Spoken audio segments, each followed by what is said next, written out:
બનાસકાંઠાના ધાનેરા, થરાદ અને વાવ સહિતના વિસ્તારોમાં માવઠાનો માર, પાકને નુકસાનની ભીતિથી ખેડૂતોની વધી ચિંતા।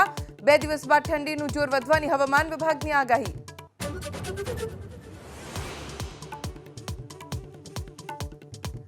વધુ એક ગુજરાતીની વિદેશમાં હત્યા। આફ્રિકન દેશ કેન્યાના નૈરોબીમાં કચ્છના નારણપરાના યુવકને મિત્રએ જુતારે મોતને ઘાટ।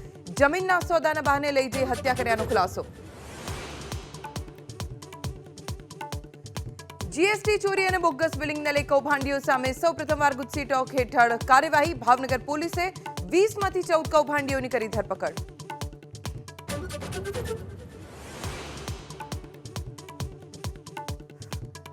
राजकोट में बाकी वेरा ने लई वेरा वसूलात शाखानी कड़क कार्यवाही। 2 दिवस में 21 मिलकत सील, 3 मिलकतना नळ जोडाण कट।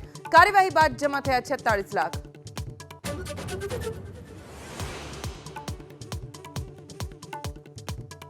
दिल्ही कूच ने लई केंद्रीय कृषि मंत्री अर्जुन मुंडानी खेडूतोने शांति जाळववा अपील। कह્યું સમાધાન માટે વાતચીત જરૂરી। દિલ્હી જઈ પ્રદર્શન કરવું અમારો હક, ખેડૂતોનો જવાબ।